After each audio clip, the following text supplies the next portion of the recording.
नमस्कार दोस्तों, welcome to my YouTube channel. आज मैं आप सभी लोगों को जीके में पंचवर्षीय योजना के बारे में बताऊंगी। देखिए दोस्तों, आज का हमारा टॉपिक है पंचवर्षीय योजना।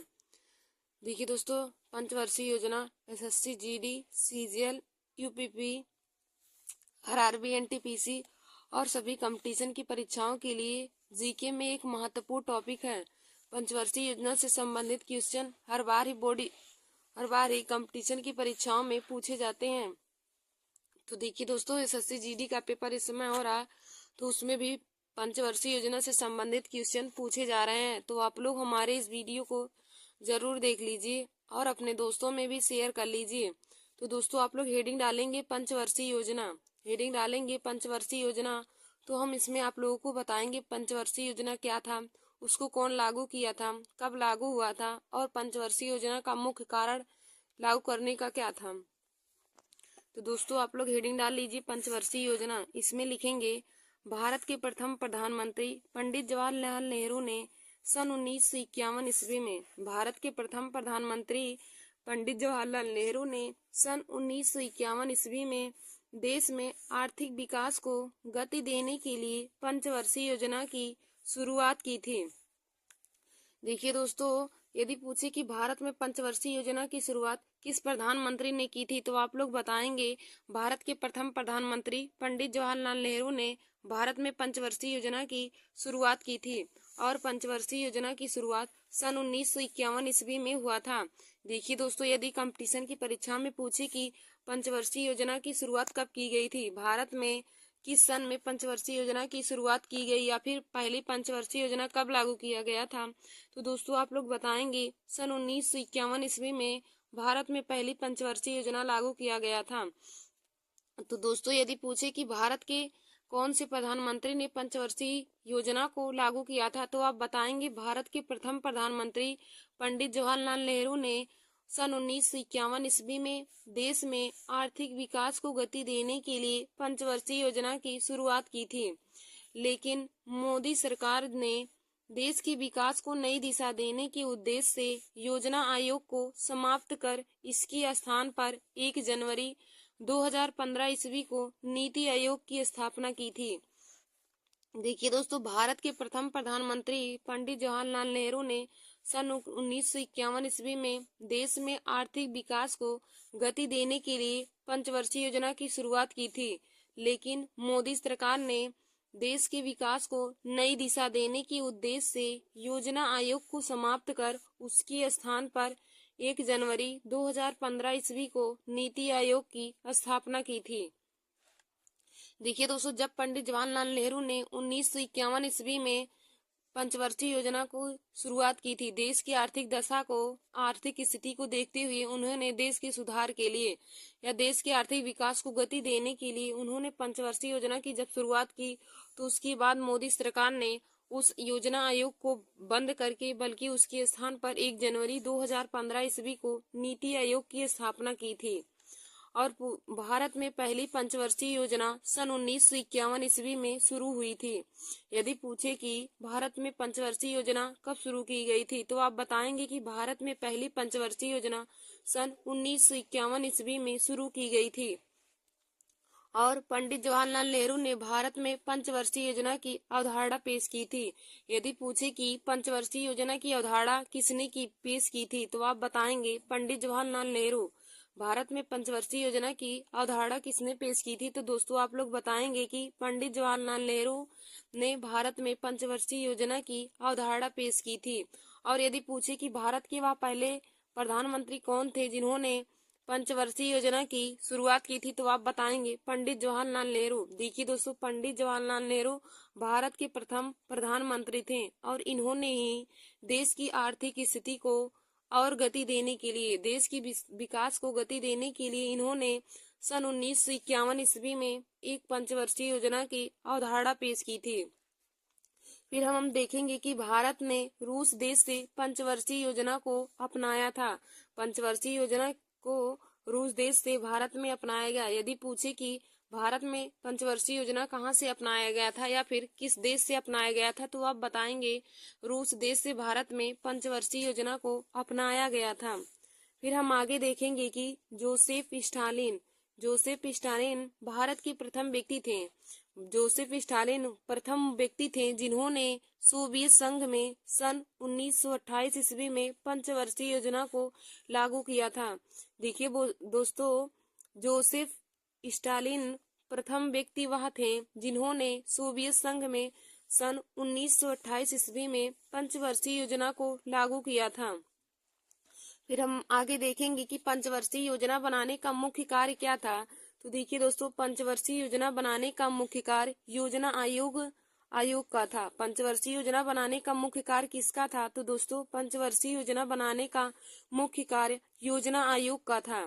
तो हम आगे आप लोगों को बताएंगे कि योजना आयोग क्या है। पहले इतना देखिए दोस्तों, एक बार हम फिर से देख लेते हैं कि पंचवर्षीय योजना क्या था, क्यों लागू किया गया था, कब लागू किया गया और इसको कौन लागू किए थे। तो देखिए दोस्तों, पंचवर्षीय योजना को पंडित जवाहरलाल नेहरू यानी कि भारत के प्रथम प्रधानमंत्री, तो हम देखेंगे कि प्रथम प्रधानमंत्री पंडित जवाहरलाल नेहरू द्वारा सन 1951 ईस्वी में देश में आर्थिक विकास को गति देने के लिए पंचवर्षीय योजना शुरू की गई थी। प्रधानमंत्री दोस्तों, देश के प्रथम प्रधानमंत्री पंडित जवाहरलाल नेहरू ने सन 1951 में देश में आर्थिक विकास को गति देने के लिए, देखिए दोस्तों, भारत देश की आर्थिक स्थिति सही नहीं थी, तो पंडित जवाहरलाल नेहरू ने भारत की स्थिति को और सुधारने के लिए या उसको आर्थिक विकास को गति देने के लिए उन्होंने 1951 ईस्वी में पंचवर्षीय योजना की शुरुआत की थी। फिर हम आगे देखेंगे, लेकिन मोदी सरकार ने देश के विकास को नई दिशा देने के लिए की उद्देश्य से उन्होंने योजना आयोग को समाप्त कर उसके स्थान पर 1 जनवरी 2015 ईस्वी को नीति आयोग की स्थापना की।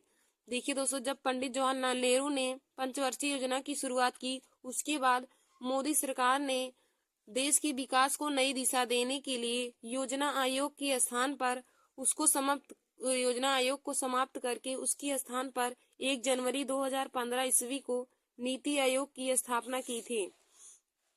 फिर हम देखेंगे कि भारत में पंचवर्षीय योजना सन 1951 ईस्वी में शुरू हुई थी। भारत में पहली पंचवर्षीय योजना सन 1951 ईस्वी में शुरू हुई थी।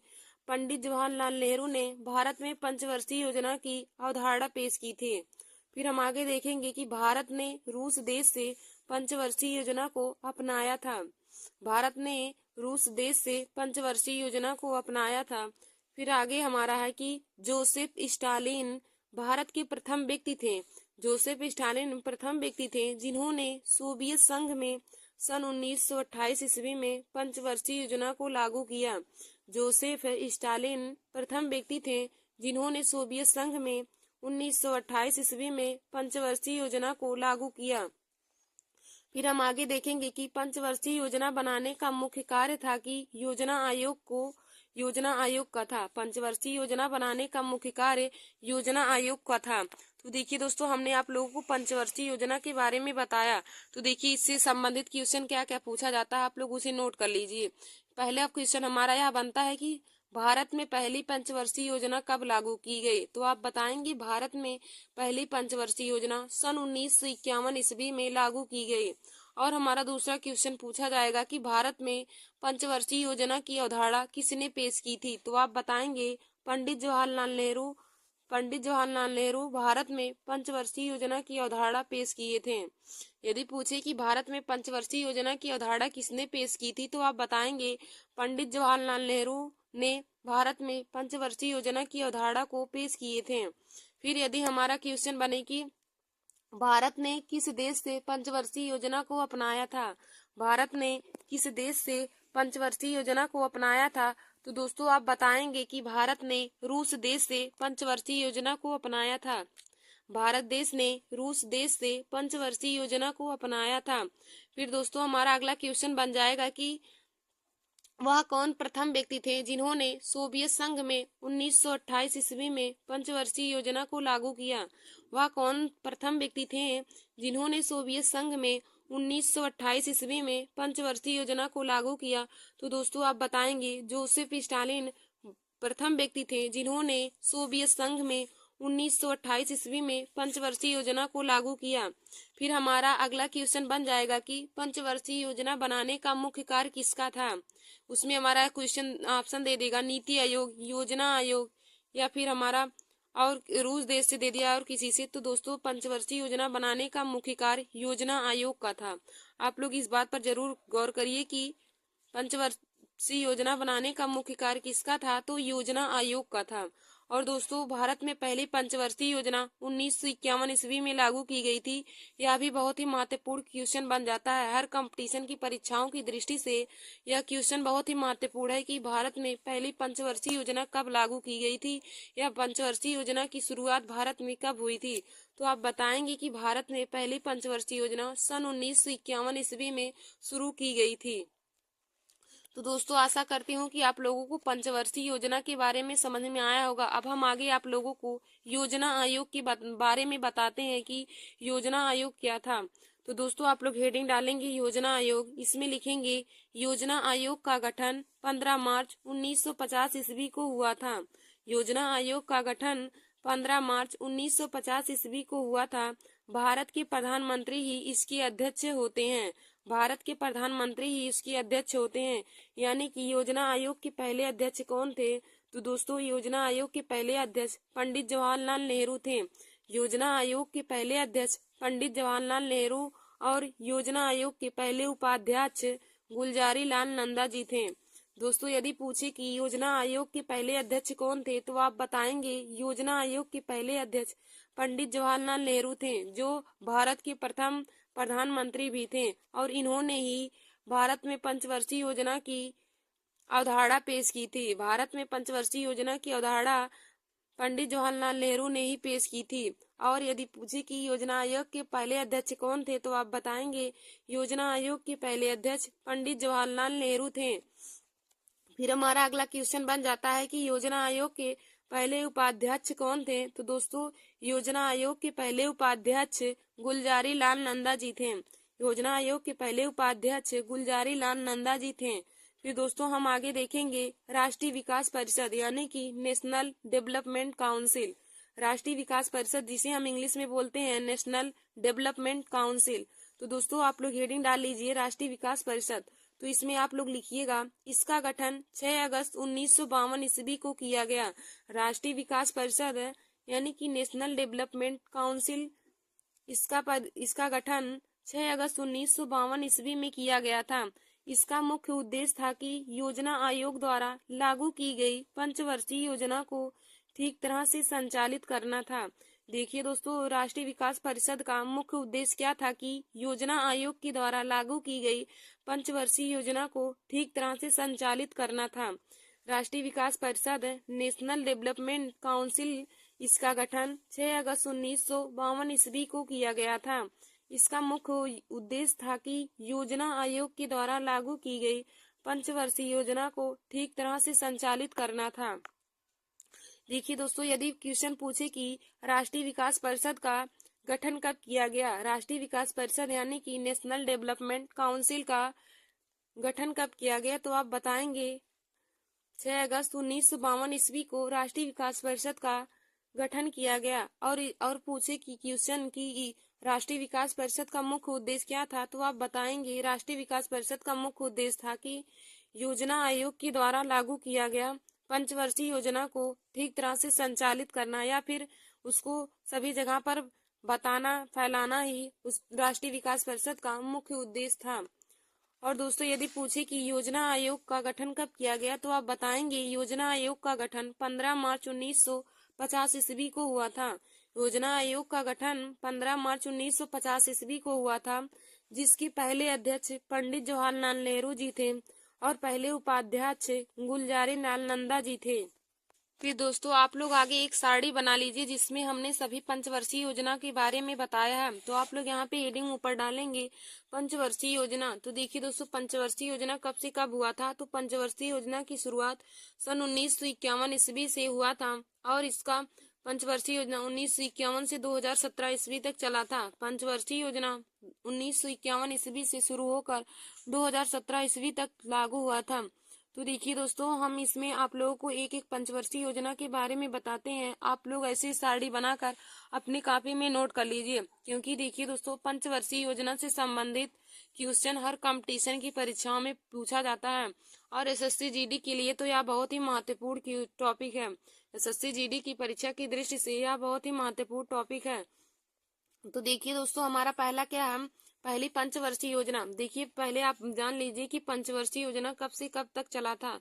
तो देखिए दोस्तों, पंचवर्षीय योजना 1951 ईस्वी में शुरू हुआ था और 1951 से शुरू होकर 2017 ईस्वी तक चला था। आप यहाँ पे एक तरफ लिखेंगे क्रमांक, एक तरफ पंचवर्षीय योजना और एक तरफ उसका सन डालेंगी कब से कब तक हुआ था। तो देखिए दोस्तों, पहली पंचवर्षीय योजना की शुरुआत तो 1951 में हुई थी, लेकिन कब से कब तक चली थी। तो देखिए दोस्तों, पहली पंचवर्षीय योजना 1951 ईस्वी से शुरू होकर 1956 ईस्वी तक चला था। पहली पंचवर्षीय योजना 1951 से 1956 ईस्वी तक चला। और देखिए दोस्तों, पंचवर्षीय योजना यह 5-5 साल के लिए होता है। पंचवर्षीय योजना इसमें 5-5 साल का गैप होता है। तो पहली पंचवर्षीय योजना 1951 ईस्वी से 1956 ईस्वी तक चला। फिर हमारा दूसरा है कि दूसरी पंचवर्षीय योजना। तो दूसरी पंचवर्षीय योजना 1956 से लेकर 1961 ईस्वी तक चला था। देखिए दोस्तों, फिर हमारा अगला है तीसरी पंचवर्षीय योजना। तो तीसरी पंचवर्षीय योजना 1961 ईस्वी से शुरू होकर 1966 ईस्वी तक चला था। तीसरी पंचवर्षीय योजना 1961 से 1966 ईस्वी तक चला था। फिर उसके बाद देखिए, यह तीनों पंचवर्षीय योजना होने के बाद पहली योजना अवकाश हो गया था। तीनों पंचवर्षीय योजना होने के बाद पहली योजना अवकाश हो गया था। और पहली योजना अवकाश कब से कब तक हुआ था। तो देखिए दोस्तों, पहली योजना अवकाश 1966 ईस्वी से 1969 ईस्वी तक हुआ था। देखिए, तीनों पंचवर्षीय योजना होने के बाद पहली पंचवर्षीय योजना 1951 से 1956 ईस्वी तक हुआ। दूसरी पंचवर्षीय योजना 1956 से 1961 ईस्वी तक हुआ था। फिर तीसरी पंचवर्षीय योजना 1961 से 1966 ईस्वी तक हुआ था। फिर देखिए दोस्तों, तीनों पंचवर्षीय योजना होने के बाद पहली योजना अवकाश हुआ था। पहली योजना अवकाश हुआ और पहली योजना अवकाश 1966 से 1969 ईस्वी तक हुआ था। फिर देखिए दोस्तों, पहली योजना अवकाश होने के बाद चौथी पंचवर्षीय योजना लागू हुआ। तो चौथी पंचवर्षीय योजना 1969 ईस्वी से 1974 ईस्वी तक चला। पहली चौथी पंचवर्षीय योजना 1969 से 1974 ईस्वी तक चला। फिर देखिए दोस्तों, उसके बाद हमारा है पांचवी पंचवर्षीय योजना। तो पांचवी पंचवर्षीय योजना 1974 ईस्वी से 1978 ईस्वी तक चला। पांचवी पंचवर्षीय योजना 1974 से 1978 ईस्वी तक चला था। फिर देखिए दोस्तों, उसके बाद चौथी और पांचवी पंचवर्षीय योजना के होने के बाद फिर हमारा दूसरा योजना अवकाश लागू हुआ। तो दूसरी योजना अवकाश 1978 ईस्वी से 1980 ईस्वी तक चला था। उसके बाद देखिए दूसरी योजना अवकाश हुआ हमारा जब 1978 से 1980 ईस्वी तक। फिर उसके बाद हमारा छठवीं पंचवर्षीय योजना लागू हुआ। तो छठवीं पंचवर्षीय योजना 1980 ईस्वी से 1985 ईस्वी तक चला। छठवीं पंचवर्षीय योजना 1980 से 1985 ईस्वी तक चला था। फिर दोस्तों, हमारा अगला है सातवीं पंचवर्षीय योजना। तो सातवीं पंचवर्षीय योजना 1985 ईस्वी से 1990 ईस्वी तक चला था। सातवीं पंचवर्षीय योजना दोस्तों 1985 से 1990 ईस्वी तक चला।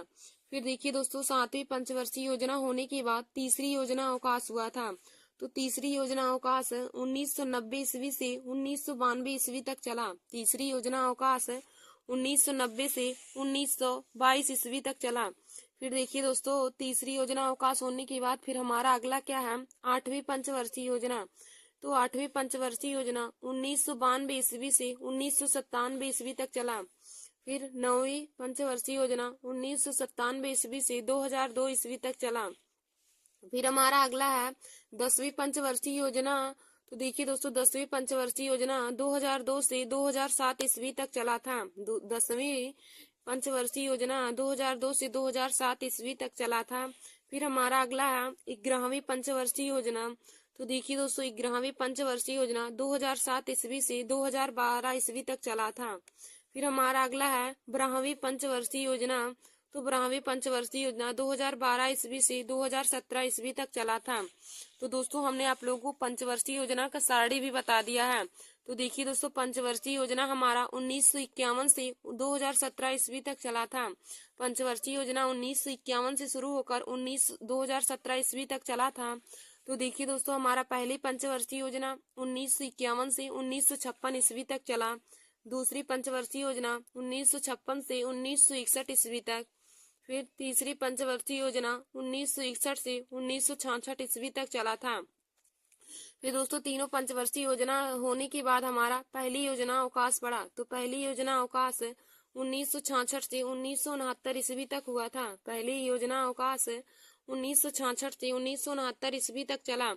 तो दोस्तों, इसके बाद हम देखेंगे चौथी पंचवर्षीय योजना।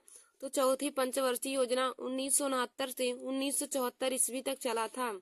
चौथी पंचवर्षीय योजना 1969 से 1974 ईस्वी तक चला था। फिर दोस्तों, हमारा देखिए आगे पांचवी पंचवर्षीय योजना 1974 से 1978 ईस्वी तक चला था। पांचवी पंचवर्षीय योजना 1974 से 1978 ईस्वी तक चला। फिर देखिए दोस्तों, इसके बाद हमारा दूसरा योजना अवकाश प्रारंभ हुआ। तो दूसरी योजना अवकाश 1978 से 1980 ईस्वी तक चला। फिर उसके बाद हमारा छठवीं पंचवर्षीय योजना लागू हुआ। तो छठवीं पंचवर्षीय योजना 1980 से 1985 ईस्वी तक चला। फिर हमारा सातवीं पंचवर्षीय योजना है जो 1985 से 1990 ईस्वी तक चला था। फिर देखिए दोस्तों, हमारा तीसरा योजना अवकाश लागू हुआ। तो तीसरा योजना अवकाश 1990 से 1992 ईस्वी तक लागू हुआ था। तीसरी योजना अवकाश 1990 से 1992 ईस्वी तक चला। फिर हम देखेंगे आठवीं पंचवर्षीय योजना। तो देखिए दोस्तों, आठवीं पंचवर्षीय योजना 1992 ईस्वी से 1997 ईस्वी तक चला। आठवीं पंचवर्षीय योजना 1992 से 1997 ईस्वी तक चला। फिर हम आगे देखेंगे नवीं पंचवर्षीय योजना। तो देखिए दोस्तों, नवीं पंचवर्षीय योजना 1997 ईस्वी से 2002 ईस्वी तक चला था। फिर हम आगे देखेंगे 10वीं पंचवर्षीय योजना। तो दोस्तों, 10वीं पंचवर्षीय योजना 2002 से 2007 ईस्वी तक चला था। फिर अगला हमारा है 11वीं पंचवर्षीय योजना। तो देखिए दोस्तों, 11वीं पंचवर्षीय योजना 2007 से 2012 ईस्वी तक चला था। फिर हमारा अगला है 12वीं पंचवर्षीय योजना। तो 2012 से 2017 ईस्वी तक 12वीं पंचवर्षीय योजना चला था। तो देखिए दोस्तों, पंचवर्षीय योजना में 5-5 साल का अंतर होता है। तो पंचवर्षीय योजना का समय सीमा क्या था? 1951 से 2017 ईस्वी तक। यदि पूछे कि पंचवर्षीय योजना का समय सीमा, तो आप बताएंगे 1951 से 2017 तक। और यदि पूछे कि पहली पंचवर्षीय योजना कब लागू हुआ था, तो आप बताएंगे पहली पंचवर्षीय योजना 1951 ईस्वी में लागू हुआ था। फिर देखिए दोस्तों, यहाँ पे हमने योजना अवकाश को भी अलग करके लिख लिया। तो आप लोग योजना अवकाश का भी सारणी तैयार कर लीजिए। तो देखिए दोस्तों, पहला योजना अवकाश 1966 से 1969 ईस्वी में शुरू हुआ था। फिर दूसरा योजना अवकाश 1978 से 1980 ईस्वी में लागू हुआ था।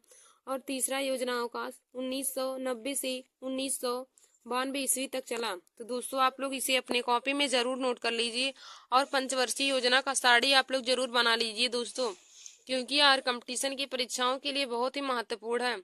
देखिए दोस्तों, आज हमने आप सभी लोगों को पंचवर्षीय योजना के बारे में बताया, जो एसएससी जीडी की परीक्षा के लिए बहुत ही महत्वपूर्ण है। तो दोस्तों, आप लोग इसे अपनी कॉपी में जरूर नोट कर लीजिए। देखिए दोस्तों, यदि पूछे कि प्रथम पंचवर्षीय योजना कब लागू किया गया, तो आप लोग बताएंगे प्रथम पंचवर्षीय योजना 1951 ईस्वी में लागू किया गया। और यदि पूछे कि भारत में पंचवर्षीय योजना की अवधारणा किसने पेश की थी, तो आप बताएंगे पंडित जवाहरलाल नेहरू ने भारत में पंचवर्षीय योजना की अवधारणा को पेश किए थे। भारत में पंचवर्षीय योजना की अवधारणा पंडित जवाहरलाल नेहरू ने पेश किए थे, और जो भारत के प्रथम प्रधानमंत्री भी थे। और देखिए दोस्तों, यदि पूछे कि भारत में पंचवर्षीय योजना की अवधारणा किस देश से अपनाई गई थी, भारत में पंचवर्षीय योजना किस देश से अपनाया गया था, तो आप बताएंगे भारत में पंचवर्षीय योजना रूस देश से अपनाया गया था। भारत में पंचवर्षीय योजना रूस देश से अपनाया गया था। और यदि पूछे कि पंचवर्षीय योजना बनाने का मुख्य कार्य किसका था, तो आप बताएंगे पंचवर्षीय योजना का बनाने का मुख्य कार्य योजना आयोग का था। और दोस्तों यदि पूछे कि वह कौन प्रथम व्यक्ति थे जिन्होंने सोवियत संघ में 1928 ईस्वी में पंचवर्षीय योजना को लागू किया, तो आप बताएंगे जोसेफ स्टालिन प्रथम व्यक्ति थे जिन्होंने सोवियत संघ में 1928 ईस्वी में पंचवर्षीय योजना को लागू किए थे। फिर देखिए दोस्तों, हमारा अगला क्वेश्चन बन जाता है कि योजना आयोग का गठन कब किया गया, तो आप बताएंगे योजना आयोग का गठन 15 मार्च 1950 ईस्वी को किया गया था। योजना आयोग का गठन कब किया गया, तो आप बताएंगे योजना आयोग का गठन 15 मार्च 1950 ईस्वी को किया गया। और पूछे कि योजना आयोग के पहले अध्यक्ष कौन थे, तो आप बताएंगे योजना आयोग के पहले अध्यक्ष पंडित जवाहरलाल नेहरू जी थे। पंडित जवाहरलाल नेहरू पर योजना आयोग के प्रथम अध्यक्ष थे। और देखिए दोस्तों, पंडित जवाहरलाल नेहरू जी को चाचा नेहरू के नाम से भी जाना जाता है। यह भी क्वेश्चन कंपटीशन की परीक्षाओं में पूछ ही लेता है कि चाचा नेहरू के नाम से किन्हें जाना जाता है, तो आप बताएंगे चाचा नेहरू के नाम से पंडित जवाहरलाल नेहरू को जाना जाता है। और दोस्तों यदि पूछे कि लौह पुरुष के नाम से किन्हें जाना जाता है, तो आप बताएंगे सरदार वल्लभ भाई पटेल को लौह पुरुष के नाम से जाना जाता है। और महात्मा किन्हें कहते हैं, तो गांधी जी को महात्मा के नाम से जाना जाता है। और गांधी जी को बापू जी के नाम से भी जाना जाता है। बापू के नाम से महात्मा गांधी जी को, चाचा नेहरू के नाम से पंडित जवाहरलाल नेहरू को, और लौह पुरुष के नाम से सरदार वल्लभ भाई पटेल को जाना जाता है। फिर दोस्तों यदि पूछे कि योजना आयोग के पहले उपाध्यक्ष कौन थे, तो आप बताएंगे योजना आयोग के पहले उपाध्यक्ष गुलजारी लाल नंदा जी थे। योजना आयोग के पहले उपाध्यक्ष गुलजारी लाल नंदा जी थे। फिर दोस्तों हमारा अगला है राष्ट्रीय विकास परिषद यानी कि national development council. National development council का गठन कब किया गया, तो आप बताएंगे नेशनल डेवलपमेंट काउंसिल का गठन 6 अगस्त 1952 ईस्वी को किया गया। और दोस्तों यदि पूछे कि नेशनल डेवलपमेंट काउंसिल का मुख्य उद्देश्य क्या था, तो आप बताएंगे इसका मुख्य उद्देश्य था कि योजना आयोग द्वारा लागू की गई पंचवर्षीय योजना को ठीक तरह से संचालित करना ही राष्ट्रीय विकास परिषद का प्रमुख उद्देश्य था। और दोस्तों यदि पूछे कि कितना योजना आयोग अवकाश हुआ था, कितनी बार योजना अवकाश हुआ, तो आप बताएंगे 3 बार योजना अवकाश हुआ था। पहला योजना अवकाश 1966 से 1969 ईस्वी में, और दूसरा योजना अवकाश 1978 से 1980 ईस्वी में, और तीसरा योजना अवकाश 1990 से 1992 ईस्वी में हुआ था। धन्यवाद दोस्तों। ऐसे हमारे वीडियो को देखने के लिए आप सभी लोग हमारे YouTube channel Nancy success classes को सब्सक्राइब कर लीजिए और अपने दोस्तों में शेयर करना ना भूलिए। देखिए दोस्तों, आज का हमारा टॉपिक था पंचवर्षीय योजना। तो आज हमने आप लोगों को पंचवर्षीय योजना के बारे में बताया है। दोस्तों आप लोग इसे अपने कॉपी में जरूर नोट कर लीजिएगा और अपने दोस्तों में भी शेयर कर लीजिए।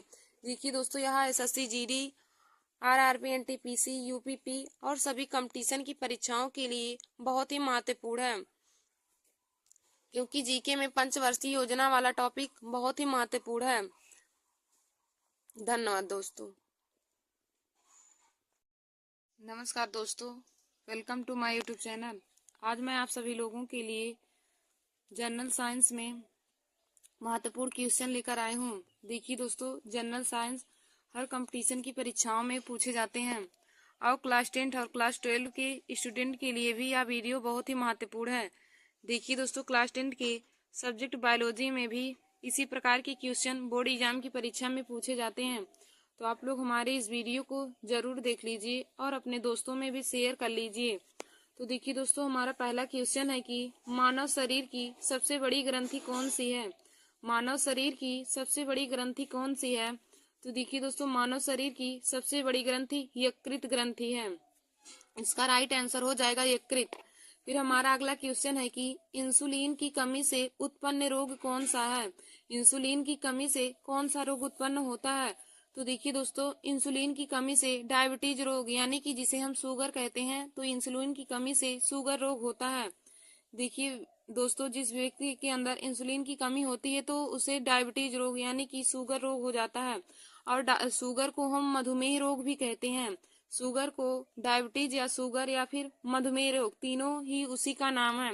डायबिटीज हम इंग्लिश में बोलते हैं और हिंदी में मधुमेह रोग या फिर हम शुगर रोग कह सकते हैं।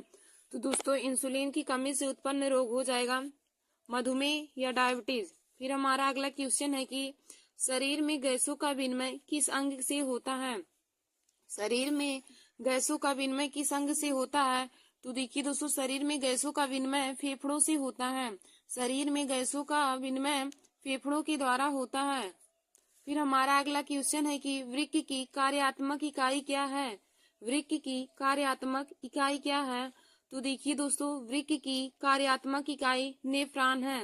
वृक्क की कार्यात्मक इकाई नेफ्रॉन है। फिर हमारा अगला क्वेश्चन है कि सर्वदाता रक्त समूह है। सर्वदाता रक्त समूह है। तो देखिए दोस्तों, सर्वदाता रक्त समूह ओ को कहा जाता है। समूह ओ सर्वदाता रक्त समूह है। और यदि पूछे कि सर्वग्राही दाता समूह कौन सा है, तो आप बताएंगे ए भी सर्वग्राही दाता समूह है। देखिए दोस्तों, सर्वदाता का मतलब है कि ओ, सर्वदाता रक्त समूह हमारा ओ है। और सर्वदाता का मतलब होता है कि ओ ग्रुप वाला जो होता है व्यक्ति, जिस भी व्यक्ति के अंदर ओ ग्रुप का खून पाया जाएगा, वह अपने खून को सभी को दे सकते हैं। ओ ग्रुप समूह का खून यह अपने खून सभी को दे सकता है। और सर्वग्राही का मतलब केवल वह सबसे ले सकता है, लेकिन किसी को नहीं दे सकता है। जिस भी व्यक्ति के अंदर एबी ग्रुप का खून रहेगा, वह सबसे ले सकता है, लेकिन अपना खून किसी को नहीं दे सकता है, सिर्फ एबी ग्रुप वाले को ही दे सकता है। और लेकिन जो सर्वदाता रक्त समूह है, वह सबको दे सकता है, अपना ए ग्रुप को, बी ग्रुप को, ए बी को और ओ ग्रुप वालों को भी। तो देखिए दोस्तों, यदि पूछे कि रक्त समूह कितने प्रकार के होते हैं, तो आप बताएंगे रक्त समूह 4 प्रकार के होते हैं। रक्त समूह पूछे कितने प्रकार के होते हैं, तो रक्त समूह 4 प्रकार के होते हैं, ए बी और ओ। ए समूह, बी समूह, ए बी समूह और ओ समूह 4 प्रकार के रक्त समूह होते हैं। और पूछे कि सर्वदाता रक्त समूह कौन सा है, तो आप बताएंगे सर्वदाता रक्त समूह ओ समूह होता है। और यदि पूछे कि सर्वग्राही रक्त समूह कौन सा है, तो दोस्तों सर्वग्राही रक्त समूह ए बी समूह होता है। ए बी समूह सर्वग्राही समूह होता है। और सर्वदाता ओ समूह होता है। सर्वदाता का मतलब है कि यह सबको दे सकता है, और सर्वग्राही का मतलब है सबसे ले सकता है, लेकिन किसी को नहीं दे सकता है, केवल ए बी समूह वाले व्यक्तियों को ही ए बी समूह दे सकता है। फिर हमारा अगला क्वेश्चन है कि भोजन का पाचन कहाँ से शुरू होता है? भोजन का पाचन कहाँ से प्रारंभ होता है? तो देखिए दोस्तों, भोजन का पाचन मुख से प्रारंभ होता है। भोजन का पाचन कहाँ से प्रारंभ होता है? तो भोजन का पाचन मुख से प्रारंभ होता है। फिर हमारा अगला क्वेश्चन है कि लार में पाई जाने वाली एंजाइम कौन सी होती है? लार में पाई जाने वाली एंजाइम कौन सी होती है? तो देखिए दोस्तों, लार में टाइलिन नामक एंजाइम पाई जाती है। लार में टाइलिन नामक एंजाइम पाई जाती है। और यदि पूछे कि दूध में कौन सी प्रोटीन पाई जाती है, तो आप लोग बताएंगे दूध में केसीन नामक प्रोटीन पाई जाती है। लार में टाइलिन नामक एंजाइम पाई जाती है और दूध में केसीन नामक प्रोटीन पाया जाता है। यदि दोस्तों पूछे कि मनुष्य में लार ग्रंथियों की संख्या कितनी होती है, तो आप बताएंगे 4 जोड़ी पाए जाते हैं। फिर हमारा अगला क्वेश्चन है कि शरीर का तापक्रम कहाँ से नियंत्रित होता है? शरीर का तापक्रम कहाँ से नियंत्रित होता है? तो देखिए दोस्तों, शरीर का तापक्रम हाइपोथैलेमस से नियंत्रित होता है। शरीर में तापक्रम का नियंत्रण कहाँ से होता है? तो दोस्तों, शरीर में तापक्रम का नियंत्रण हाइपोथैलेमस से होता है। शरीर में तापक्रम का नियंत्रण हाइपोथैलेमस से होता है। फिर हमारा अगला क्वेश्चन है कि स्वस्थ मनुष्य का रक्तचाप कितना होता है? स्वस्थ मनुष्य का रक्तचाप कितना होता है? तो दोस्तों, स्वस्थ मनुष्य का रक्तचाप 180 प्रति 80 एमएम होता है। और यदि पूछे कि रक्तदाब या रुधिरदाब को मापने का इकाई क्या है, तो आप बताएंगे स्फेग्नोमैनोमीटर। रक्तचाप को मापने की इकाई क्या है? हम किस यंत्र के द्वारा रक्तदाब या रुधिरदाब को मापा जाता है? तो दोस्तों, रुधिरदाब को मापने की इकाई स्फेग्नोमैनोमीटर है। फिर हमारा अगला क्वेश्चन है कि मनुष्य के मस्तिष्क का बाहरी झिल्ली क्या कहलाता है? मनुष्य के मस्तिष्क का बाहरी झिल्ली क्या कहलाता है? तो देखिए दोस्तों, मनुष्य की मस्तिष्क का बाहरी झिल्ली ड्यूरामीटर कहलाता है। मनुष्य की मस्तिष्क की बाहरी झिल्ली ड्यूरामीटर कहलाता है। फिर हमारा अगला क्वेश्चन है कि मछलियां किस अंग के द्वारा सांस लेती हैं? मछलियां किस अंग के द्वारा सांस लेती हैं? तो देखिए दोस्तों, मछलियां गिल के द्वारा सांस लेती हैं। मछलियां गिल के द्वारा सांस लेती हैं। फिर देखिए दोस्तों, हमारा अगला क्वेश्चन है कि जीव विज्ञान के पिता कौन है? जीव विज्ञान के पिता कौन है? तो दोस्तों, जीव विज्ञान के पिता अरस्तु हैं। जीव विज्ञान के पिता अरस्तु हैं। जीव विज्ञान के पिता पूछे तो आप बताएंगे जीव विज्ञान के पिता अरस्तु हैं। फिर हमारा अगला क्वेश्चन है कि अनुवांशिकी का पिता किन्हें कहा जाता है? अनुवांशिकी का पिता किन्हें माना जाता है? तो दोस्तों ग्रेगर जॉन मेंडल को अनुवांशिकी का पिता कहा जाता है। अनुवांशिकी का पिता ग्रेगर जॉन मेंडल को कहा जाता है। और दोस्तों यदि पूछे कि मेंडल ने सबसे पहले उपयोग के लिए किस पौधे का उपयोग किया, तो आप बताएंगे मेंडल ने सबसे पहले उपयोग मटर के पौधे पर किया था। मेंडल ने अपना उपयोग सबसे पहले मटर के पौधे पर किया था और यदि पूछे कि मटर का वैज्ञानिक नाम क्या होता है, तो आप बताएंगे पिजम सैटिवम मटर का वैज्ञानिक नाम होता है। और यदि पूछे कि अनुवांशिकता का परिभाषा लिखिए, तो देखिए दोस्तों अनुवांशिकता का परिभाषा हो जाएगा कि पीढ़ी दर पीढ़ी माता पिता के लक्षणों का उनके बच्चों में आना ही अनुवांशिकता कहलाता है। पीढ़ी दर पीढ़ी माता पिता के लक्षणों का बच्चों में आना ही अनुवांशिकता कहलाता है। और पूछे कि अनुवांशिकता के पिता कौन है, तो आप बताएंगे अनुवांशिकता के जनक या अनुवांशिकता के पिता ग्रेगर जॉन मेंडल हैं। और पूछे कि ग्रेगर जॉन मेंडल ने सबसे पहले किस पौधे का प्रयोग किया, तो आप बताएंगे ग्रेगर जॉन मेंडल ने सबसे पहले मटर के पौधे पर प्रयोग किया था और मटर का वैज्ञानिक नाम हो जाएगा पिजम सैटिवम। फिर हमारा अगला क्वेश्चन है कि लड़का पैदा होता है जब गुणसूत्र कौन सा होता है? लड़के जब पैदा होते हैं तो उनके अंदर कौन सा गुणसूत्र होता है? तो देखिए दोस्तों लड़कों के अंदर XY गुणसूत्र होते हैं और यदि महिलाओं के अंदर यानी कि लड़कियों के अंदर पूछे तो लड़कियों के अंदर XX गुणसूत्र होते हैं और लड़कों के अंदर XY गुणसूत्र होते हैं। दोस्तों यदि पूछे कि मनुष्य में कितने जोड़े गुणसूत्र पाए जाते हैं, मनुष्य में कितने जोड़ी गुणसूत्र पाए जाते हैं, तो आप बताएंगे कि मनुष्य में 23 जोड़ी गुणसूत्र पाए जाते हैं।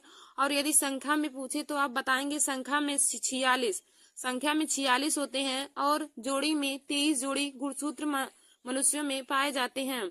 और देखिए दोस्तों लड़कों में XY गुणसूत्र होते हैं और लड़कियों में पूछे तो आप बताएंगे लड़कियों में XX गुणसूत्र पाए जाते हैं।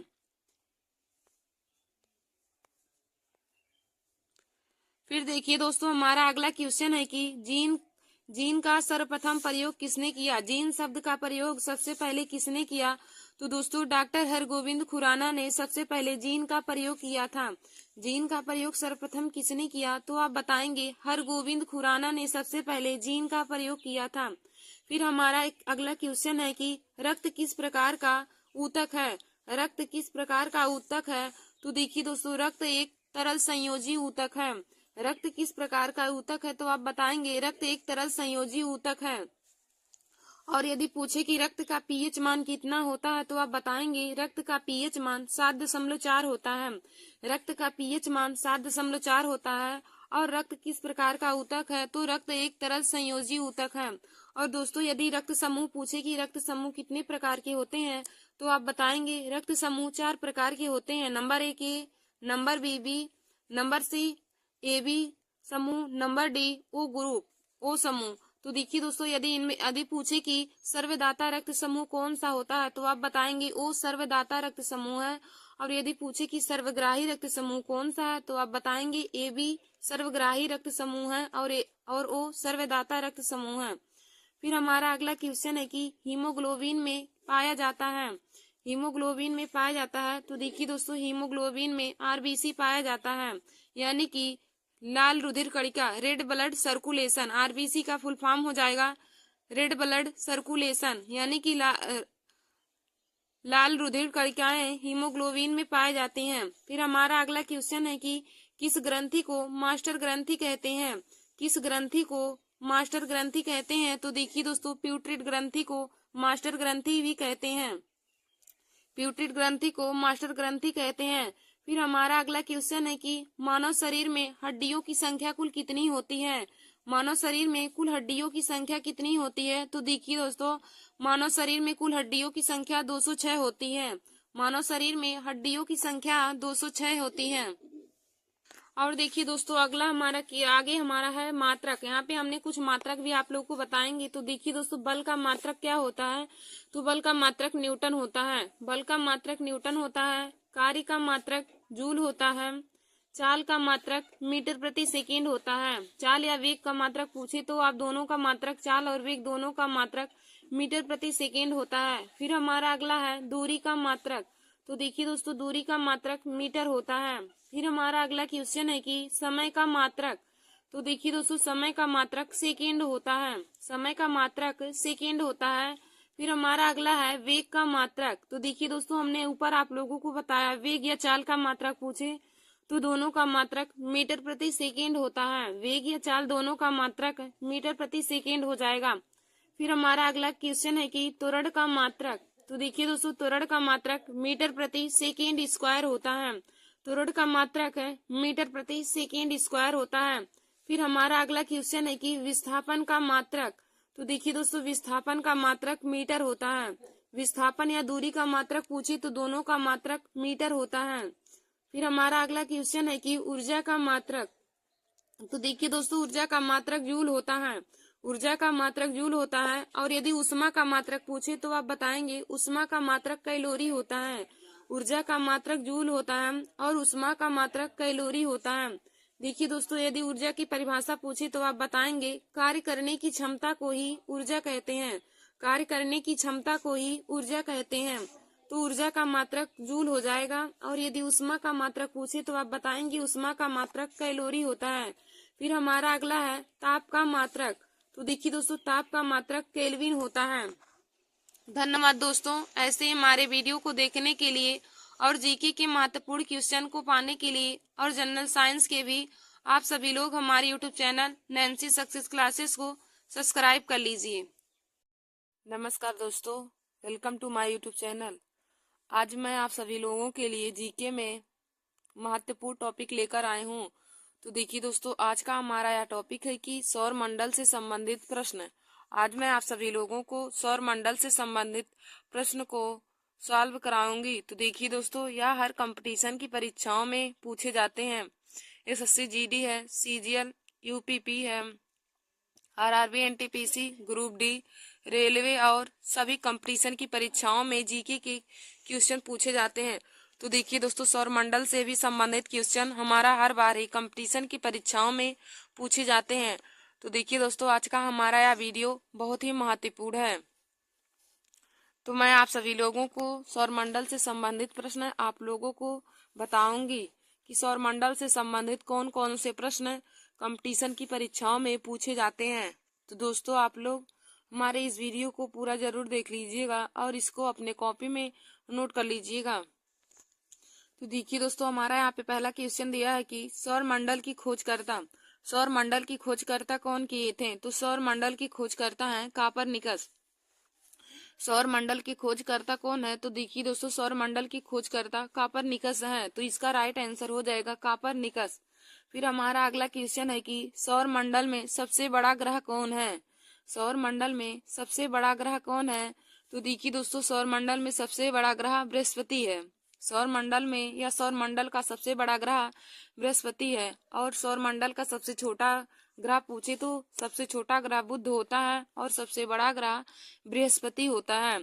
सौर मंडल का सबसे बड़ा ग्रह बृहस्पति और सबसे छोटा ग्रह बुध होता है। फिर हमारा अगला क्वेश्चन है कि भोर का तारा किस ग्रह को कहा जाता है? भोर का तारा किस ग्रह को कहा जाता है? तो दोस्तों, भोर का तारा शुक्र ग्रह को कहा जाता है। भोर का तारा शुक्र ग्रह को कहा जाता है। फिर हमारा अगला क्वेश्चन है कि सबसे अधिक उपग्रह वाला ग्रह कौन है? सबसे अधिक उपग्रह वाला ग्रह कौन है? तो देखिए दोस्तों, सबसे अधिक उपग्रह वाला ग्रह बृहस्पति है। सबसे अधिक उपग्रह वाला ग्रह बृहस्पति है। फिर हमारा अगला क्वेश्चन है कि सबसे छोटा ग्रह कौन है? सबसे छोटा ग्रह कौन है? तो देखिए दोस्तों, हमने आप लोगों को अभी बताया कि सबसे छोटा ग्रह बुध ग्रह है। सबसे छोटा ग्रह बुध ग्रह है और सबसे बड़ा ग्रह बृहस्पति ग्रह है। और सबसे अधिक उपग्रह वाला ग्रह बृहस्पति है। सबसे अधिक उपग्रह वाला ग्रह बृहस्पति है। फिर दोस्तों, हमारा आगे क्वेश्चन है कि सूर्य से पृथ्वी की दूरी कितनी है? सूर्य से पृथ्वी की दूरी कितनी है? तो देखिए दोस्तों, सूर्य से पृथ्वी की दूरी 149 मिलियन किलोमीटर है। सूर्य से पृथ्वी की दूरी 149 मिलियन किलोमीटर है। फिर हमारा अगला क्वेश्चन है कि नीला ग्रह किस ग्रह को कहते हैं? नीला ग्रह किसे कहते हैं? तो देखिए दोस्तों, नीला ग्रह पृथ्वी ग्रह को कहते हैं। नीला ग्रह किस ग्रह को कहते हैं? तो नीला ग्रह पृथ्वी ग्रह को कहते हैं। और दोस्तों हमारा अगला क्वेश्चन है कि बिना उपग्रह वाला ग्रह कौन सा है? फिर देखिए दोस्तों हमारा अगला क्वेश्चन है कि बिना उपग्रह वाला ग्रह कौन सा है? बिना उपग्रह वाला ग्रह कौन सा है? तो देखिए दोस्तों बिना उपग्रह वाला ग्रह बुध व शुक्र है। बिना उपग्रह वाला ग्रह बुध एवं शुक्र है। फिर हमारा अगला क्वेश्चन है कि पृथ्वी का उपग्रह कौन है? तो देखिए दोस्तों पृथ्वी का उपग्रह चंद्रमा है। चंद्रमा पृथ्वी का उपग्रह है। यदि पूछे कि जीवाश्म ग्रह किस ग्रह को कहते हैं? तो दोस्तों जीवाश्म ग्रह चंद्रमा को ही कहते हैं। हमसे पूछे कि जीवाश्म ग्रह किसे कहते हैं? तो जीवाश्म ग्रह चंद्रमा को ही कहते हैं। और पृथ्वी का उपग्रह भी चंद्रमा है। यदि क्वेश्चन में पूछे कि नीला ग्रह किसे कहते हैं? तो दोस्तों नीला ग्रह पृथ्वी को कहते हैं। नीला ग्रह पृथ्वी है और पृथ्वी का उपग्रह चंद्रमा है। पृथ्वी का उपग्रह पूछे तो पृथ्वी का उपग्रह चंद्रमा है। और यदि पूछे कि जीवाश्म ग्रह किसे कहते हैं? तो आप लोग बताएंगे जीवाश्म ग्रह चंद्रमा को कहते हैं। फिर हमारा अगला क्वेश्चन है कि सूर्य से सबसे दूर स्थित ग्रह कौन सा है? सूर्य से सबसे दूर स्थित ग्रह कौन सा है? तो देखिए दोस्तों सूर्य से सबसे दूर स्थित ग्रह नेपच्यून है। सूर्य से सबसे दूर स्थित ग्रह कौन सा है? तो सूर्य से सबसे दूर स्थित ग्रह नेपच्यून ग्रह है। फिर हमारा अगला है कि लाल ग्रह किस ग्रह को कहते हैं? लाल ग्रह किस ग्रह को कहते हैं या लाल ग्रह के नाम से किस ग्रह को जाना जाता है? तो देखिए दोस्तों लाल ग्रह मंगल ग्रह को कहा जाता है। लाल ग्रह मंगल ग्रह को कहते हैं। तो इसका राइट आंसर हो जाएगा मंगल ग्रह। लाल ग्रह मंगल ग्रह को कहा जाता है। फिर हमारा अगला क्वेश्चन है कि पृथ्वी की बहन किस ग्रह को कहते हैं? पृथ्वी की बहन किस ग्रह को कहते हैं? तो देखिए दोस्तों पृथ्वी की बहन शुक्र ग्रह को कहते हैं। पृथ्वी की बहन किस ग्रह को कहते हैं? तो दोस्तों पृथ्वी की बहन शुक्र ग्रह को कहते हैं। फिर हमारा अगला क्वेश्चन दिया है कि पृथ्वी की पड़ोसी ग्रह कौन सी है? पृथ्वी की पड़ोसी ग्रह कौन सी है? तो देखिए दोस्तों पृथ्वी की पड़ोसी ग्रह दो हैं। नंबर 1 शुक्र ग्रह है, नंबर 2 मंगल ग्रह है। पृथ्वी की पड़ोसी ग्रह कौन कौन सी है? तो दोस्तों पृथ्वी की पड़ोसी ग्रह दो हैं। नंबर 1 हमारा शुक्र ग्रह है, नंबर 2 मंगल ग्रह है। तो पृथ्वी की पड़ोसी ग्रह दो हो जाएंगी शुक्र ग्रह और मंगल ग्रह। फिर हमारा अगला क्वेश्चन दिया है कि मध्यरात्रि का सूर्य किस ग्रह को कहते हैं? मध्यरात्रि का सूर्य किस ग्रह को कहते हैं? तो देखिए दोस्तों मध्यरात्रि का सूर्य नार्वे ग्रह को कहते हैं। मध्यरात्रि का सूर्य किस ग्रह को कहते हैं? तो मध्यरात्रि का सूर्य नार्वे ग्रह को कहते हैं। तो इसका राइट आंसर हो जाएगा नार्वे। फिर देखिए दोस्तों हमारा आगे क्वेश्चन दिया है सर्वाधिक ठंडा ग्रह किस ग्रह को कहते हैं? सर्वाधिक ठंडा ग्रह किस ग्रह को कहते हैं? तो देखिए दोस्तों वरुण ग्रह को सबसे अधिक ठंडा ग्रह के नाम से जाना जाता है। सबसे ठंडा ग्रह वरुण ग्रह है। सबसे अधिक ठंडा ग्रह वरुण ग्रह है। फिर हमारा अगला क्वेश्चन है कि सबसे गर्म ग्रह कौन सा है? सबसे गर्म ग्रह कौन सा है? तो देखिए दोस्तों सबसे गर्म ग्रह शुक्र ग्रह है। सबसे ठंडा ग्रह वरुण ग्रह है और सबसे गर्म ग्रह शुक्र ग्रह है। फिर हमारा अगला क्वेश्चन है कि लेटा हुआ ग्रह कौन सा है?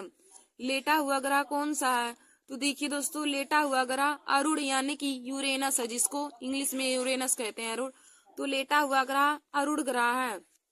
देखिए दोस्तों जब भी पूछे कि मध्यरात्रि का सूर्य किस ग्रह को कहते हैं? मध्यरात्रि का सूर्य किस ग्रह को कहते हैं? तो दोस्तों मध्यरात्रि का सूर्य नार्वे ग्रह को कहते हैं। फिर हमारा यदि पूछे कि सर्वाधिक ठंडा ग्रह कौन सा है? तो आप लोग बताएंगे सर्वाधिक ठंडा ग्रह वरुण ग्रह है। सर्वाधिक ठंडा ग्रह कौन सा ग्रह है? तो आप बताएंगे कि सर्वाधिक ठंडा ग्रह वरुण ग्रह है। फिर यदि पूछे कि सबसे गर्म ग्रह कौन सा है? तो दोस्तों सबसे गर्म ग्रह शुक्र ग्रह है। पूछे कि सबसे गर्म ग्रह कौन सा है? तो दोस्तों सबसे गर्म ग्रह शुक्र ग्रह है। फिर हमारा अगला है कि लेटा हुआ ग्रह कौन सा है? तो दोस्तों लेटा हुआ ग्रह अरुण, जिसको इंग्लिश में यूरेनस कहते हैं। फिर देखिए दोस्तों आइए हम आगे आप सभी लोगों को ग्रह के बारे में बताते हैं कि ग्रह किसे कहते हैं। तो आप लोग हेडिंग डालेंगे ग्रह यानी कि जिसको इंग्लिश में प्लेनेट्स कहते हैं। तो ग्रह वह खगोलीय पिंड है। ग्रह वह खगोलीय पिंड है, यानी कि हम आप लोगों को ग्रह के बारे में गहन अध्ययन बताएंगे, ग्रह की परिभाषा बताएंगे और ग्रह के बारे में बताएंगे उसकी स्थिति कैसी है, वह किसकी चारों तरफ चक्कर लगाता है और उसके चारों तरफ चक्कर कौन लगाता है, उन सभी के बारे में मैं आगे आप लोगों को बताऊंगी। तो दोस्तों आप लोग पहले हेडिंग डाल लीजिए ग्रह यानी कि प्लेनेट्स। तो इसमें लिखेंगे ग्रह वह खगोलीय पिंड है। ग्रह वह खगोलीय पिंड है नंबर 1 जो सूर्य के चारों ओर परिक्रमा करता है। ग्रह वह खगोलीय पिंड है जो सूर्य के चारों ओर परिक्रमा करता है। नंबर दूसरा लिखेंगे जो अपने अक्ष पर घूर्णन करता है। घूर्णन का मतलब हो जाएगा परिभ्रमण, यानी कि अपने अक्ष पर घूमता है। तीसरा हो जाएगा जिनकी गुरुत्वाकर्षण शक्ति होती है, जिनकी गुरुत्वाकर्षण शक्ति होती है। फिर हमारा चौथा हो जाएगा कि जिनके पास स्वयं का प्रकाश नहीं होता है बल्कि यह अपने निकट तारों के प्रकाश से चमकते हैं। देखिए दोस्तों, ग्रहों में प्रकाश नहीं होता है, ग्रहों में अपना स्वयं का प्रकाश नहीं होता है, बल्कि वह अपने चारों ओर स्थित तारों की प्रकाश से चमकते हैं। फिर हमारा अगला है कि जो अपने निश्चित पथ पर दूसरे ग्रह के पथ को क्रॉस नहीं करेगा, यह अपने निश्चित पथ पर दूसरे ग्रह के पथ को क्रॉस नहीं करता है। देखिए दोस्तों, ग्रह क्या होते हैं, तो हम इसमें लिखेंगे नंबर 1 ग्रह वह खगोलीय पिंड है जो सूर्य के चारों ओर परिक्रमा करता है।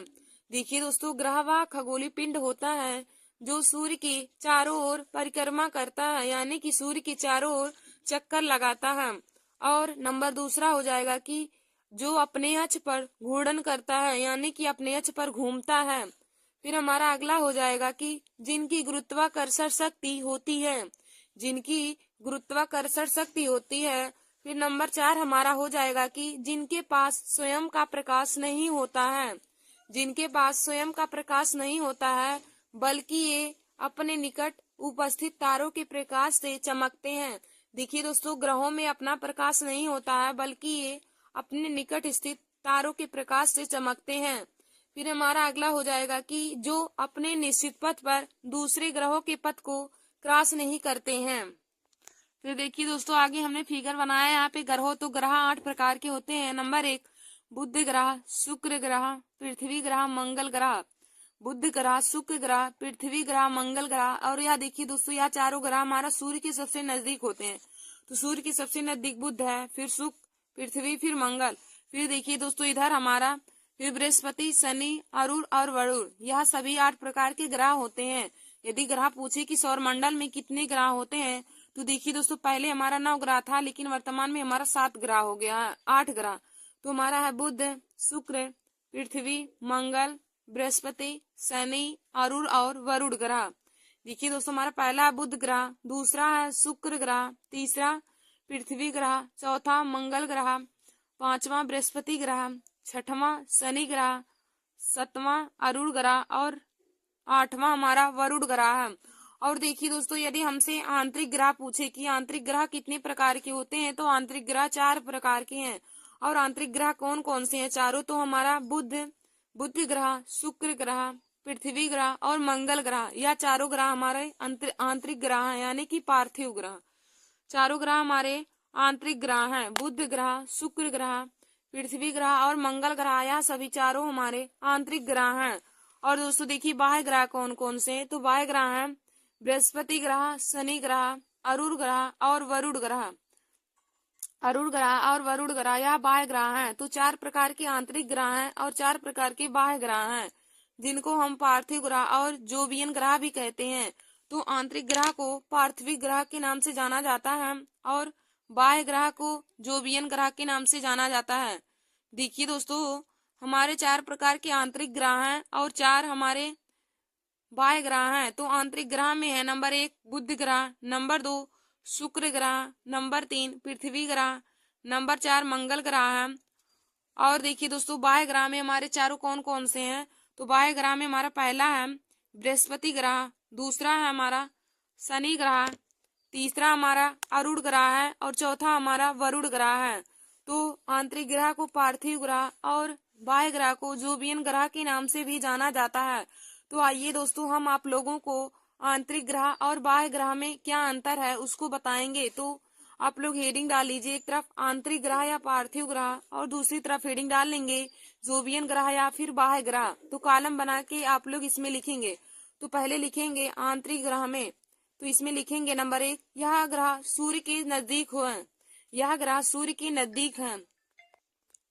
तो देखिए दोस्तों, हम जोवियन ग्रह में लिखेंगे कि यह ग्रह सूर्य के दूर स्थित होते हैं। आंतरिक ग्रह हमारे जो होते हैं 4 प्रकार के, बुध ग्रह, शुक्र ग्रह, पृथ्वी ग्रह और मंगल ग्रह। तो यह ग्रह हमारे चारों या सूर्य के नजदीक होते हैं। और जोवियन ग्रह जो हमारे बाह्य ग्रह हैं, यह सूर्य से दूर स्थित होते हैं। फिर हम नंबर 2 लिखेंगे आंतरिक ग्रह में कि इन ग्रहों का तापमान अधिक होता है, इन ग्रहों का तापमान अधिक होता है। देखिए दोस्तों, जो भी ग्रह सूर्य के नजदीक होंगे तो उनका तापमान आप लोग जानते हैं तापमान अधिक रहेगा। जो भी व्यक्ति या फिर ग्रह सूर्य के स्थित होंगे तो सूर्य का तापमान अधिक होता है, तो इसलिए ग्रहों का तापमान भी अधिक हो जाता है। तो हम लिखेंगे दूसरा नंबर की इन ग्रहों का तापमान अधिक होता है। फिर हम जोवियन ग्रह में लिखेंगे कि इन ग्रहों का तापमान कम होता है, आंतरिक ग्रह की तुलना में इन ग्रहों का तापमान कम होता है। फिर हम तीसरा लिखेंगे कि सौर पवन के कारण धूल कण व गैस की मात्रा कम पाई जाती है। सौर पवन के कारण इन ग्रहों में धूल कण व गैस की मात्रा कम पाई जाती है। फिर देखिए दोस्तों, हम जोवियन ग्रह में लिखेंगे कि सौर पवन न होने के कारण गैस की मात्रा व धूल कण अधिक होते हैं। सौर पवन न होने के कारण गैस की मात्रा व धूल के कण अधिक होते हैं। देखिए दोस्तों, आंतरिक ग्रह में गैस सौर पवन होने के कारण धूल कण व गैस की मात्रा कम होती है, जबकि जोवियन ग्रह यानी कि वरुण ग्रह में, बाह्य ग्रह में सौर पवन न होने के कारण इसमें गैस की मात्रा अधिक होती है व धूल के कण भी अधिक होते हैं। तो दोस्तों, जब भी आपसे पूछे कि आंतरिक ग्रह यानी कि पार्थिव ग्रह कौन कौन से हैं, तो आप लोग बताएंगे बुध ग्रह, शुक्र ग्रह, पृथ्वी ग्रह और मंगल ग्रह। यह चारों हमारे आंतरिक ग्रह यानी कि पार्थिव ग्रह हैं। और हमसे जब भी पूछे कि बाह्य ग्रह यानी कि जोवियन ग्रह कौन कौन से हैं, तो आप लोग बताएंगे बृहस्पति ग्रह, शनि ग्रह, अरुण ग्रह और वरुण ग्रह हमारे बाह्य ग्रह यानी कि जोवियन ग्रह हैं। तो 4 प्रकार के हमारे आंतरिक ग्रह होते हैं और 4 प्रकार के हमारे बाह्य ग्रह होते हैं। और दोस्तों, मैंने आप सभी लोगों को इन दोनों में अंतर भी बता दिया है।